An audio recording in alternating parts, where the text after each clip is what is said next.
going on, Jerome's? Now, before everyone gets mad, yes, this is Seattle Mariners hoodie, but it's more an homage to Ken Griffey Jr., Jay Buhner, the Big Unit, Joey Cora, Edgar Martinez, and so it was a great team back in the day. And also A-Rod if he's able to buy the Timberwolves.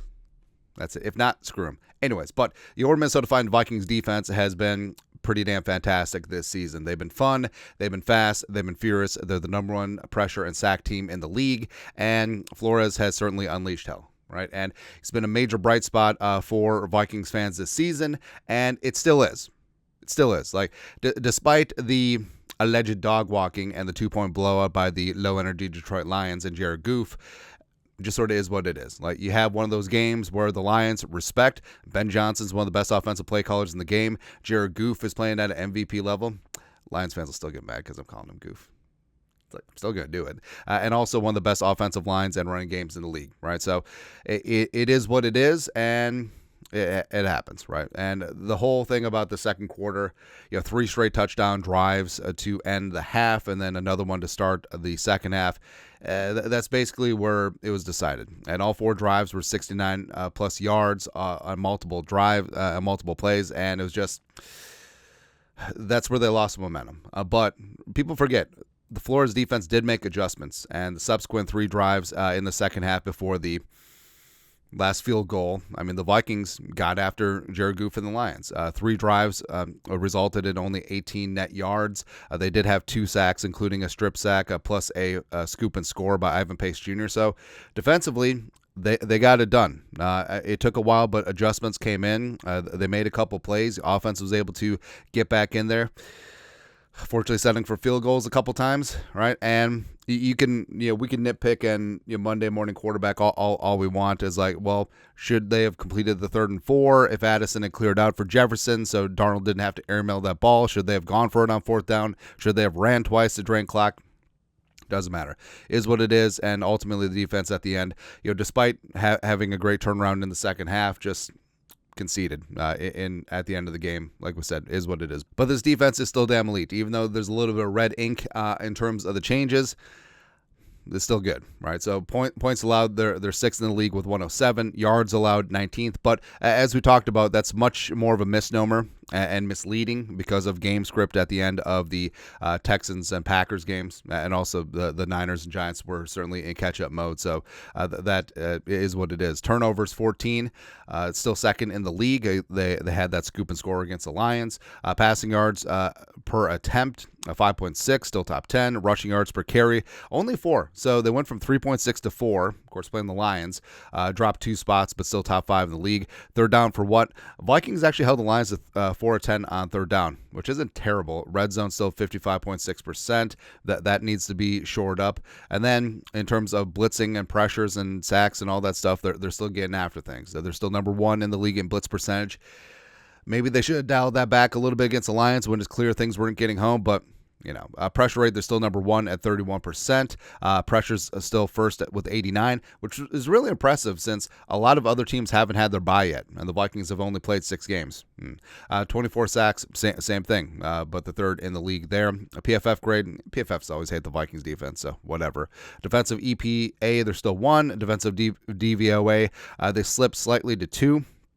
The Broncos went up to number 1, but of course the Broncos got to play the Saints on Thursday night. So the Broncos got to play the Saints and Spencer Rattler and missing several of their key players on offense, and then the Vikings had to play the Lions. One of these things is not like the other, but congrats to Vance Joseph, Vance Refrigeration on the defense, right? And the defense is still good, but I understand like the short-term thinking is like, okay, up against an elite offense, even though the Vikings have played some pretty damn good offenses so far this season. I'm just saying. I'm not saying that the Vikings have played Spencer Rattler and the Saints without Rashid Shaheed 17 times this year.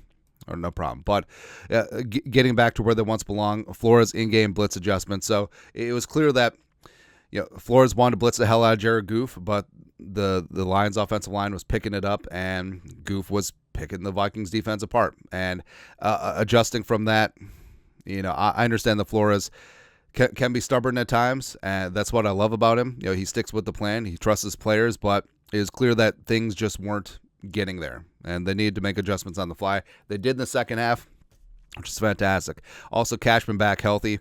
So if you look at Jared Goff's passing chart, which we don't have right now, but a lot of his damage was done in the middle of the field, hook zones and stuff, and Cashman, that's where he would be sitting. Also, in terms of on-the-fly adjustments, calling stunts, calling games up front, as well as, of course, run defense, I mean, Cashman's a huge part of that. Now, Pace Jr., respect him wearing the green dot, but communication is going to be different. Not saying it's better or worse, but it's going to be different, and having to learn new things on the fly against one of the best offenses in the game, like that could take its toll, right? So Cashman being back off that toe ain't going to be this Thursday, but having him back healthy against the Colts on the 9th or week 9 is going to be huge. And then also allowing corners to pressure. So if you're not getting home with your blitz and you're sending 5, 6, 7 guys consistently and you're having cover 0 on the back end, like, you have to allow your corners to press. Now, Gilly didn't look great on that touchdown. It sort of went viral on the clip when he fell down, but he could still press. Same thing with Shaq Griffin. Griffin needs to play more, straight up. And Murph, maybe you need to mitigate his role a little bit, especially if you're going to play base defense like you did so often against the Lions, right? And allowing your corners to press, just giving them a chance to be aggressive, because if the blitz is getting picked up and the receivers are running free, that's a wrap. Against any offense in the league, that's going to be a wrap. Also, guys have to make open field plays. And hate to single out our guy Cam Beasley, but the Gibbs touchdown run, as well as the Amon, it's a little frustrating. It is. And if you're going to play this high-risk game of chicken, blitzing so much, guys are going to be left out on an island. And if you're the last line of defense, you have to make plays. That's what it comes down to. Plus, the Pace Jr. scoop and score was fantastic, but we need more of that. Like, the Vikings are so good at rallying to the football, but how come we're not punching? How come we're not doing Peanut Tillman type things every single time? Just swipe at that ball. You never know when it's going to come loose and make a game-changing play. So that's what they got to get back to. But confident that they're going to get back to where they once belong. The defense will return, and the Rams game certainly is a spot where they can make some hay. Stafford been under pressure, 32.6% of his dropbacks this year, 17 sacks, also under pressure. He's thrown 0 goose egg D'Angelo Russell touchdowns, 3 picks, and has a 41.7 quarterback rating, which is not good. So they can get after Stafford's ass. Then they got the mini bye, and then all of a sudden, Anthony Richardson, hello. Trevor Lawrence, hello. Will Levis / Mason Rudolph, hello. Caleb Williams, welcome to the jungle. We got fun and games. Cardinals and Kyler, it's going to be tough. Kirk Cousins, whatever. Caleb again. Geno. We're going to have Geno in hell, man. Stupid-ass Jordan Love. Go ahead. And also Jared Goff, the rematch. Although the Vikings going to be resting their starters since they'll have the 1 seed and the division locked up. No muss, no fuss. All right. So have confidence. Like, fully understand the frustration, especially the middle of the game against the Lions, but they'll be fine. They certainly will be all right. But your thoughts are thoughts. Vikings defense is still elite. Don't worry about it. Let us know your thoughts, our thoughts, comment section. You know what to do. Skull production value.